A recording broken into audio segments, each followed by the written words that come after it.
Taurus वालों के लिए अगर बात करूँ, इनके लिए 1 अप्रैल से लेकर 7 अप्रैल 2025 का जो टाइम पीरियड है, इस वीक में इनका फोकस कैसा रहने वाला है उस पर अगर बात करूँ तो इस वीक में बहुत ज़्यादा जो है स्पिरिचुअल रहेंगे। फोकस इनका जो है सेहत पर रहेगा।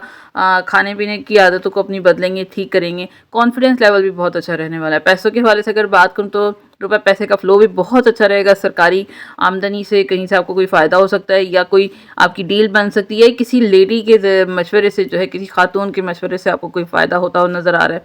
अचानक कोई पैसा मिल सकता है, पुराने काम या रेंटल आमदनी से, इनकम से भी आपको कोई बेनिफिट हो सकता है।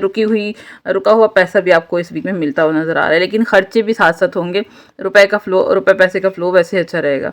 केतु आपके 5th हाउस में है, तो एलर्जी, स्किन प्रॉब्लम, अगर आपके बच्चे हैं तो उनको थोड़ी सी ये चीज़ें फेस करनी पड़ सकती हैं।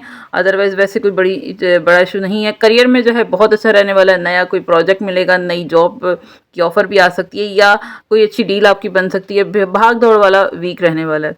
रिलेशनशिप के हवाले से अगर बात करूँ तो लाइफ पार्टनर से इस वीक में जो है पहले 4 दिन जो है थोड़े से ठीक ठाक रहेंगे, लेकिन 5 से 7 तारीख तक जो है लाइफ पार्टनर से बहुत अनबन रहेगी। लाइफ पार्टनर का खर्चा भी बहुत ज़्यादा होता हुआ नजर